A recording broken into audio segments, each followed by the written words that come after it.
حضرت سلیمان علیہ السلام اور ایک چیونٹی۔ حضرت سلیمان علیہ السلام حضرت داؤد علیہ السلام کے فرزند ہیں۔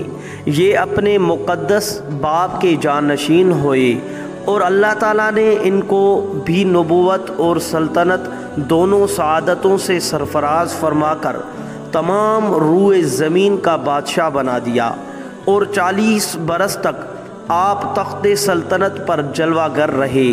جنوں انسانوں، شیاطین اور چرندوں پرندوں درندوں سب پر آپ کی حکومت تھی۔ سب کی زبانوں کا آپ کو علم عطا کیا گیا، اور طرح طرح کی عجیب و غریب صنعتیں آپ کے زمانے میں بروئے کار آئیں۔ چنانچہ قرآن مجید میں ہے، سورہ نمل ترجمہ: اور سلیمان داؤد کا جانشین ہوا اور کہا، اے لوگو، ہمیں پرندوں کی بولی سکھائی گئی اور ہر چیز میں سے ہم کو عطا ہوا، بے شک یہی ظاہر فضل ہے۔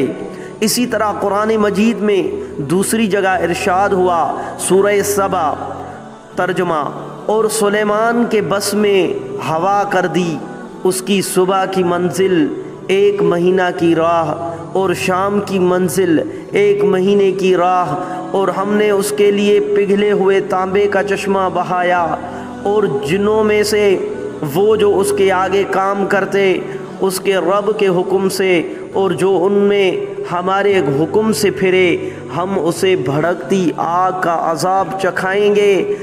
اس کے لیے بناتے جو وہ چاہتا اونچے اونچے محل اور تصویریں، اور بڑے حوضوں کے برابر لگن اور لنگردار دیگیں۔ روایت ہے کہ ایک مرتبہ حضرت سلیمان علیہ السلام جن و انس وغیرہ اپنے تمام لشکروں کو لے کر طائف یا شام میں وادی نمل سے گزرے، جہاں چونٹیاں بکثرت تھیں۔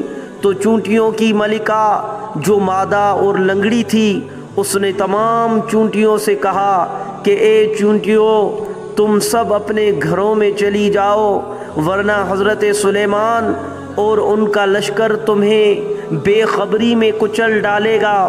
چیونٹی کی اس تقریر کو حضرت سلیمان علیہ السلام نے 3 میل کی دوری سے سن لیا اور مسکرا کر ہنس دیے۔ چنانچہ رب تعالیٰ نے قرآن مجید میں فرمایا، سورہ نمل ترجمہ: یہاں تک کہ جب چونٹیوں کے نالے پر آئے، ایک چیونٹی بولی، اے چونٹیوں، اپنے گھروں میں چلی جاؤ، تمہیں کچل نہ ڈالیں۔ سلیمان اور ان کے لشکر بے خبری میں تو اس کی بات سے مسکرا کر ہنسا۔ درس ہدایت: اس قرآنی واقعہ سے چند اسباق ہدایات معلوم ہوئے۔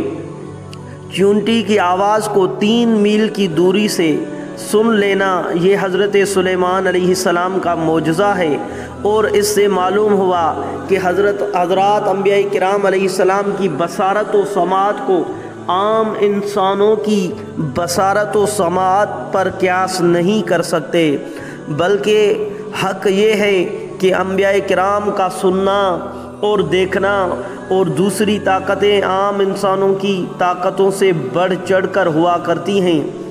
چیونٹی کی تقریر سے معلوم ہوا کہ چونٹیوں کا بھی یہ عقیدہ ہے کہ کسی نبی کے صحابی جان بوجھ کر کسی پر ظلم نہیں کر سکتے، کیونکہ چونٹی نے وَهُمْ لَا يَشْعُرُونَ کہا، یعنی حضرت سلیمان علیہ السلام اور ان کی فوج اگر چونٹیوں کو کچل ڈالیں گے تو بے خبری کے عالم میں لاشعوری طور پر ایسا کریں گے، ورنہ جان بوجھ کر ایک نبی کے صحابی ہوتے ہوئے وہ کسی پر ظلم و زیادتی نہیں کریں گے۔